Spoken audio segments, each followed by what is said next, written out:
नमस्कार। आज बात करते हैं एक ऐसे शक्तिशाली हनुमान मंत्र की जो हर मुश्किल से लड़ने की हिम्मत देता है। क्या जीवन में बार बार कोई परेशानी, डर या रुकावट आ रही है? तो इसका एक बहुत ही शक्तिशाली समाधान हमारे प्राचीन शास्त्रों में दिया गया है।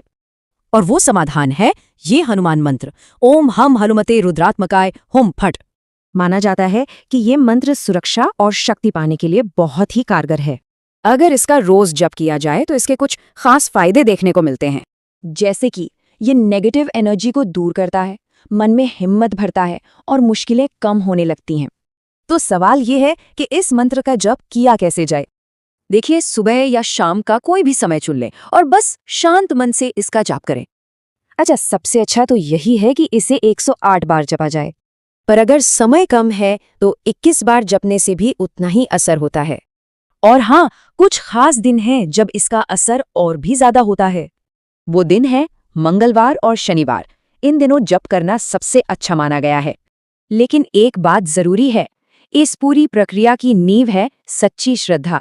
क्योंकि कहते हैं जहाँ सच्चे दिल से हनुमान जी का नाम लिया जाए वहाँ दुख और डर टिक ही नहीं सकते। तो बस पूरी श्रद्धा से कहिए, जय श्री राम, जय बजरंगबली। तो आखिर में एक सवाल कि आखिर ये आस्था इंसान को हिम्मत देती कैसे है?